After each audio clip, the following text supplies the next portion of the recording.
벨드사살이라 이름한 다니엘이 한동안 놀라며 마음으로 번민하는지라. 왕이 그에게 말하여 이르기를, 벨드사살아, 너는 이 꿈과 그 해석으로 말미암아 번민할 것이 아니니라. 벨드사살이 대답하여 이르되, 왕이여, 이 나무는 곧 왕이시라. 이는 왕이 자라서 견고하여지고 창대하사 하늘에 닿으시며 권세는 땅 끝까지 미치심이니이다. 왕이 보신즉 한 순찰자, 한 거룩한 자가 하늘에서 내려와서 이르기를, 그 나무를 베어 없애라. 그러나 그 뿌리에 그루터기는 땅에 남겨두고 쇠와 노줄로 동이고 그것을 들풀 가운데에 두라. 그것이 하늘 이슬에 젖고 또 들짐승들과 더불어 제 몫을 얻으며 7대를 지내리라 하였나이다. 왕이여, 그 해석은 이러하니이다. 하나님이 다스리시는 줄을 왕이 깨달은 후에야 왕의 나라가 견고하리이다. 그러므로 왕이여, 내가 아뢰는 것을 받으시고 공의를 행함으로 죄를 사하고 가난한 자를 긍휼히 여김으로 죄악을 사하소서. 그리하시면 왕의 평안함이 혹시 장구하리이다 하니라. 이 모든 일이 다 나 느부갓네살 왕에게 임하였느니라. 12달이 지난 후에 내가 바벨론 왕궁 지붕에서 거닐세. 나 왕이 말하여 이르되, 이 큰 바벨론은 내가 능력과 권세로 건설하여 나의 도성으로 삼고 이것으로 내 위엄의 영광을 나타낸 것이 아니냐 하였더니, 남부러울 것 없고 이렇다 할 걱정 근심도 없는 견고한 시기에는 다른 이의 충고에 귀를 기울이기 어렵습니다. 하물며 느부갓네살처럼 절대 권력을 가졌다면 그 누가 감히 충고를 하겠으며, 용기를 내서 충언한들 왕이 그 말을 경청하기란 요원합니다. 여전히 강력한 왕권을 자랑하고 있는 느부갓네살이 또 한 번 의미심장한 꿈을 꿉니다. 그 꿈을 다니엘이 풀이해 주는데요.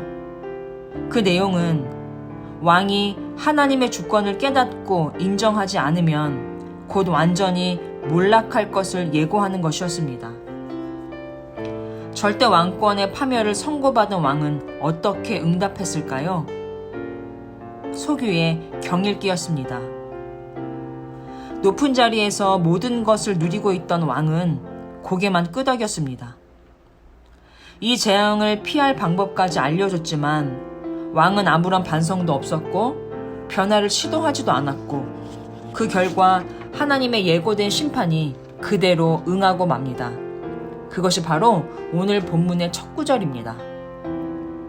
이 모든 일이 다 나 느부갓네살 왕에게 임하였느니라. 왜냐하면 그 다음 절이 보여주듯 다니엘의 경고에도 불구하고 12달이 지나기까지 왕은 아무 조치를 취하지 않았기 때문입니다.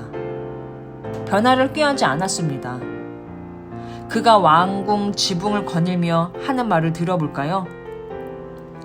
내가 세운 이 도성, 이 거대한 바빌론을 보아라. 나의 권세와 능력과 나의 영화와 위엄이 그대로 나타나 있지 않느냐. 그는 꿈에서 한 높은 나무를 보았습니다. 그런데 그 나무가 점점 자라서 견고해지더니 하늘에 닿도록 높아졌고 땅끝에서 보일 만큼 크게 자랍니다. 잎사귀도 풍성하고 열매도 많아 사람은 물론이고 온갖 짐승들까지 그 나무에서 먹을 것을 얻고 있었습니다.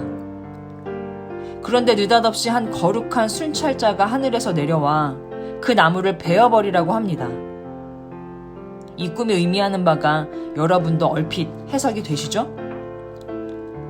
다니엘서는 한도 끝도 없이 높아지려는 왕권에 대한 근본적인 문제를 제기하는 것입니다. 그래서 이 나무가 왜 베어지는지 이유를 설명하지 않습니다. 이것이 포인트입니다. 이 큰 나무는 왜 베임을 당할까요?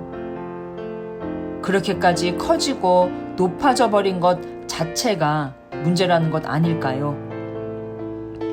높이 솟은 나무는 하늘을 가립니다. 그래서 하나님의 주권과 통치를 잊게 만들고 사람의 힘과 사람의 영광을 우러러 보게 만듭니다. 2장에서와 마찬가지로 오늘 본문 역시 강력하고 거대하며 대단한 세상의 영광과 권세는 반드시 무너질 것을 선포하는 것입니다. 크고 높은 것이 하나님의 영광을 드러내는 것이 아니라 놀라울 만큼 크고 높은 것이 무너지는 것을 통해 하나님의 영광이 드러나게 된다는 점에서 다니엘서는 우리의 고정관념을 뒤집습니다. 오늘 본문에는 두 번의 경고하다는 말이 각각 다른 의미로 쓰입니다. 먼저는 꿈에서 본 크고 높은 나무의 경고함입니다. 처음에 이 나무는 땅의 중앙에 있는 높은 나무였습니다. 그런데 이것이 점점 더 자라서 견고해지더니 하늘에 닿기까지 했답니다. 이것은 느부갓네살의 왕권이 누구도 넘볼 수 없을 만큼 강력해졌다는 것을 의미합니다. 세상 사람들은 이 자체로 견고한 제국이라며 칭송하고 있지만 그 높이 솟은 나무가 베어지고 나서야 진정한 견고함이 무엇인지 드러나는데요. 높이 자란 나무의 견고함은 완악함을 의미하는 것이기도 합니다. 나무가 무지막지하게 자라서 매우 강해졌다는 것은 다른 의미로 매우 완고해지고 완악해져서 누구의 말도 듣지 않는 상태라고 할 수 있습니다. 자신만이 힘이고 자기가 중심이 되어버린 상태를 가리키는 것입니다. 느부갓네살이 이런 상태임을 여실히 보여주는 것이 지붕에서의 독백입니다. 안 그래도 높은 왕이 왕궁에서 가장 높은 지붕에 올라가 발 아래 세상을 내려다보며 이것이 전부 내가 이룬 업적이라며 뿌듯해하고 있습니다. 히틀러의 전체주의화를 우려하는 독일 목사들의 경고에 그는 이런 말을 했다고 합니다. 하나님은 하늘이나 잘 다스리라고 하시오. 나 히틀러는 이 땅을 책임지겠소. 왕이 세상의 주인이 아니라 왕 위에 왕권과 더불어 만물을 주관하시는 하나님이 계시며 그분의 주대심을 깨달아야 그의 왕권은 진정으로 견고해 줄 수 있다고 하나님은 꿈을 통해 권면하신 겁니다. 자신의 부족함과 모자람을 발견하고 인정할 때 진짜 견고한 인생이 된다는 것을 기억하시고 세상의 크고 강함을 성경의 관점으로 바라보시길 바랍니다. 나의 약함을 깨달아야 하나님의 크심이 보입니다. 우리 내면에서 하나님의 권위가 회복될 때 교만도 사라지게 됩니다. 약해도 기뻐하십시오. 내가 약할 그때가 주님의 강함을 경험하고 하나님이 나의 주되심을 고백하게 되는 진정한 견고함의 출발점입니다.